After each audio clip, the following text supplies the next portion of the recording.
capability anymore. No. Largely replaced by heavy lift helicopters and also air landing in aircraft like the A400, the C-17 that can operate off fairly small and unprepared strips. But the whole concept of towing a very large glider, the main one used by the UK forces, the airspeed Horsa, was a very big wingspan, just about the same as a Lancaster bomber. Yes, indeed, and we'll mention a little bit more about this when we are about to see the glider later, I think, because there's a big connection with this very airfield, with the Horsa in particular. Just bringing in the pits. Yes, there it is. It has landed. The muscle pits of Rich Goodwin air shows, which will be being featured later. And you can have a look at his new one, the jet pits, in the corporate stem hangar, which is not far from the control tower. And indeed, that is a good reminder to make sure you do have a good ferret around the showground. There's so much, in every corner there's something.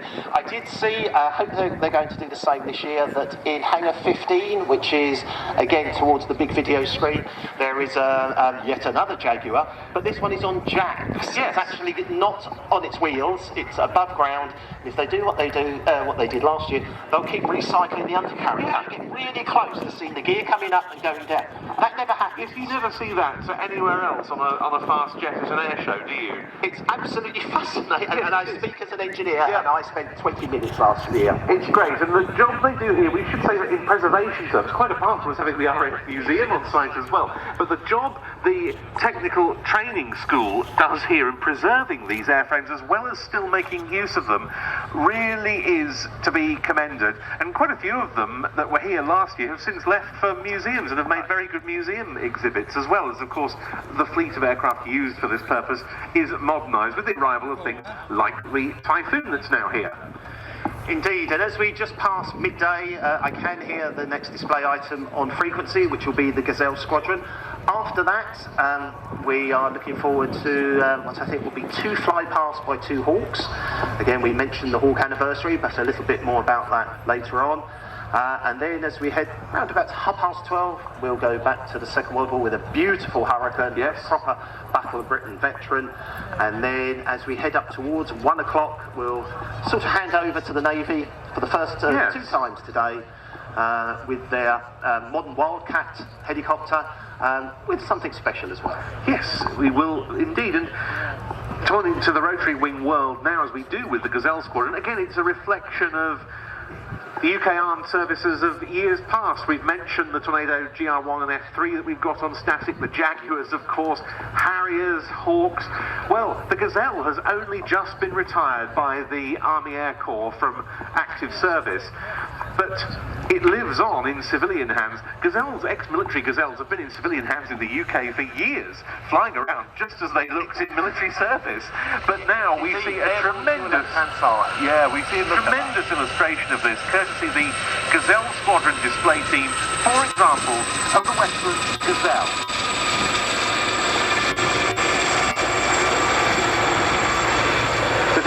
Civilian helicopter display team in the UK at present, and it's the first time we've seen their 4 aircraft display at a Cosford show. And for those of you who've been air show goers for many years, well, you'll remember the Royal Navy Sharks team of Gazelles. That was a 4-ship. The Army Air Corps Blue Eagles used to fly 4 Gazelles, largely also with a Lynx. The RAF used to have, I forget whether it was a 2 or 3 ship team, it was before my time, called very imaginatively the Gazelles.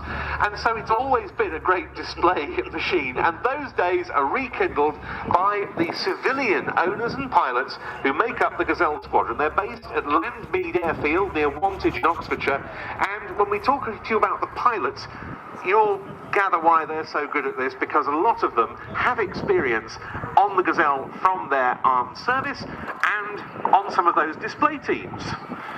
So, although known in service as the Gazelle, it is the SA-340, and then variations of SA Sud Aviation. Yes, Sud Aviation of France. And of course there was a North Aviation as well.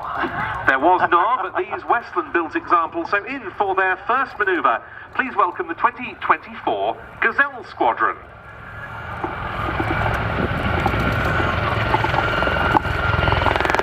In for their initial roulette break. off into two pairs, and heading off towards the left-hand end of the airfield is the aircraft leading the formation, a really interesting one. That's the one with a big nose probe, and it's a Gazelle HT2 model that was used for 25 years by the Empire Test Pilot School, and latterly part, of course, of Kinetic at Boscombe Down. And indeed, what's great to see is it back in its sort of kinetic colours as well. Yes, it almost went straight from military use, and of course latterly Kinetic was a civilian organisation, but still on the military register, into civilian hands. They're now crossing over at Display Centre.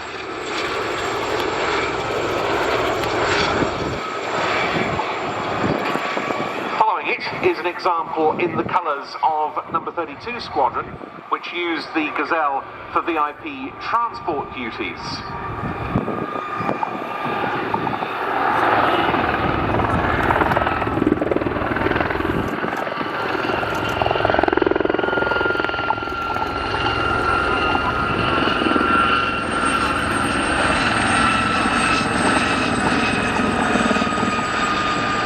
Now, leading the pair in, coming in now from the left, is another ex-Royal Air Force Gazelle, an HT3 model, but this one also served with number 27 Squadron, supporting the Chinooks that were the bread and butter of 27's operations. They used to use the Gazelle for daytime reconnaissance runs on low-level navigation routes that would be flown later the same evening by the Chinooks to save Chinook airframe hours, and of course the sort of cost that would be involved in doing that. It was painted for many years in an all-green colour scheme, and that's just been reapplied to this aircraft for the 2024 display season, and I think this is only one of its very first outings in this livery. And I'm sure you've noticed already the interesting tail rotor this aircraft has. It's quite common these days, but was brand new when the Gazelle came into service, known as the Fenestron. It's a kind of ducted tail rotor, whereas initially the tail rotor was very open, just like a small propeller. As the squadron come past, have a look at the tails, you'll see they're sort of enclosed. That was for a number of very positive reasons. If you accidentally stuck your tail into a tree, at least it had a little bit of protection. It was much safer on the ground. A UK first, the design was came from the UK and university adopted. There you can see quite clearly those four fenestrons on the squadron. Bringing up the rear is an ex-705 Naval Air Squadron Gazelle of the Fleet Air Arm. And it was 705 that provided both the Sharks and the Pussers pair display teams on the circuit for many years.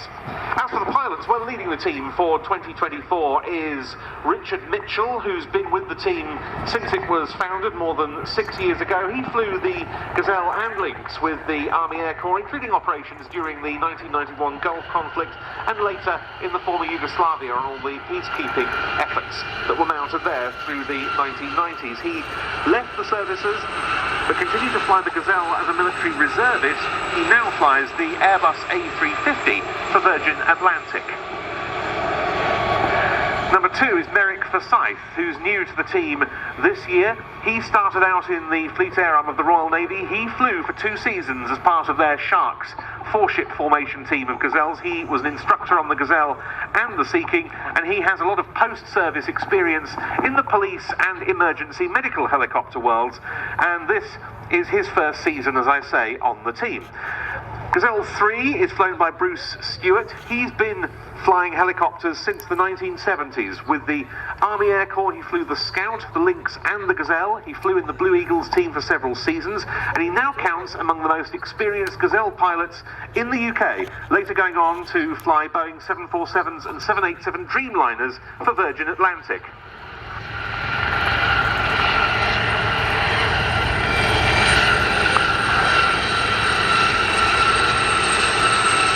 A very tight formation there, but watch now as the aircraft is split away.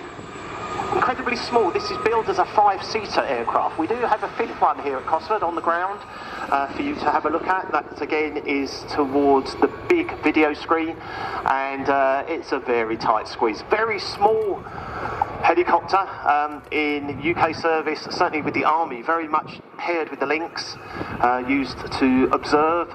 Being so small and nimble, it really could get what we call into the nap of the earth, down behind the trees, peeking over the top, reconnaissance, looking for targets, ready to pass that information onto the Lynx to make the attack. But also used by all three services for training purposes, and 3 Commando Brigade Air Squadron, the Royal Marine Support Squadron, part of the Royal Navy's wider structure, also flew the Gazelle alongside the Lynx for many years. The pilot breaking away there, incidentally, to be solo was Gazelle 4 Jim Richards, who converted, having been a member of the Royal Artillery, flying on from his grandfather, his father and his uncle's service, to becoming a pilot much later in 1996, serving with the Army Air Corps and flying from 2000 onwards with their display team, the Blue Eagles. He's now got 1,200 or so hours on the Gazelle. He works as a businessman working around Europe and flying in his spare time.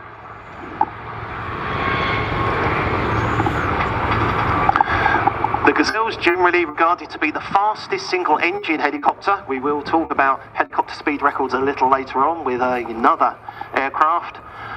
Certainly capable of nearly 200 miles an hour, which in helicopter terms is very fast. There is very strong aerodynamic reasons that keep helicopters down to a certain speed because of the speed of the rotors through the air.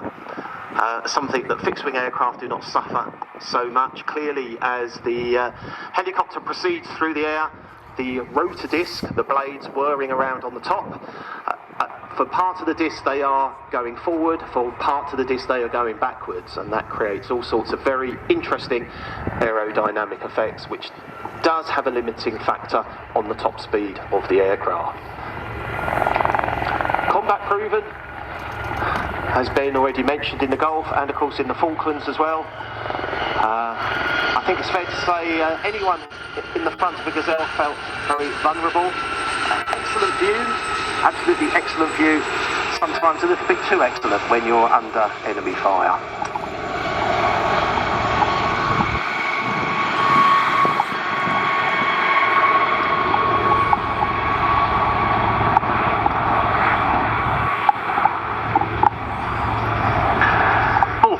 Owned by Falcon Aviation, and the team has a number of volunteer ground crew who assist in bringing them to you on the display circuit.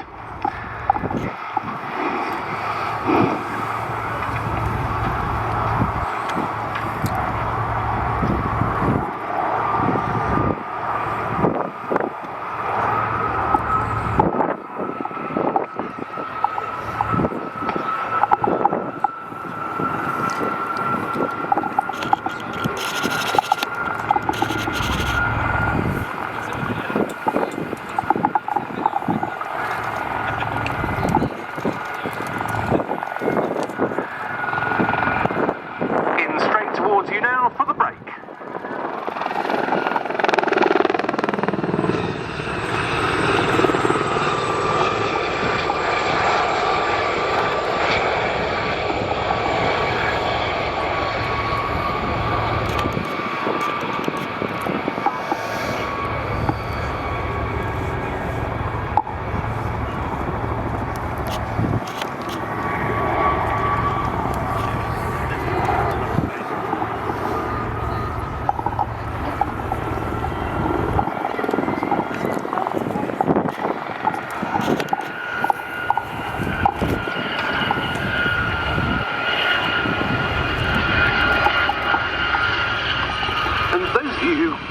From the local area, or certainly lived here for many years, will have become very accustomed to the Gazelle because they served at RAF Shawbury for a great amount of time in the helicopter training role with the RAF.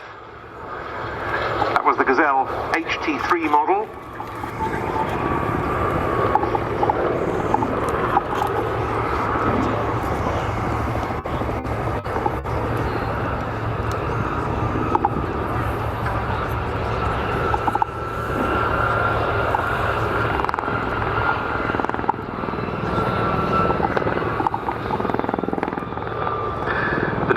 Team leader Richard Mitchell calling pulling his colleagues back into line astern as they position over the countryside.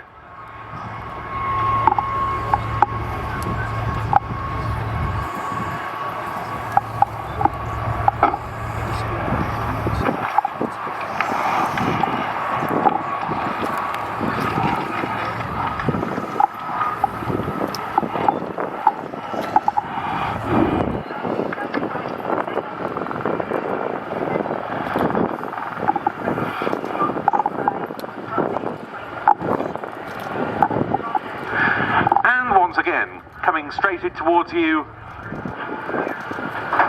the break of the 2024 Gazelle Squadron.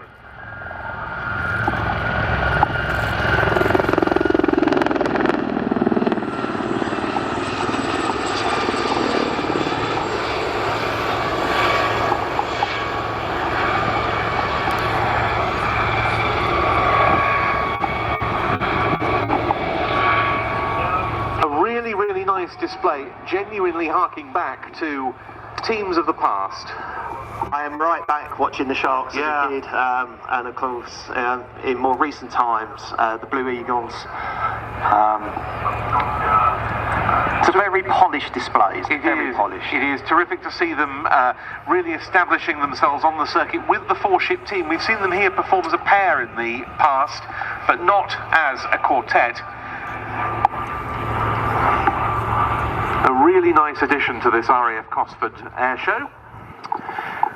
Indeed. So just a few moments while we recover the Gazelles. Most of the rotary that's flying today is located away to your left-hand side. I'm sure they'll take a visit over to the tactical supply wing to have a squirt of fuel. Their work done for the day, and what a delight it is to welcome them here to Cosford this year.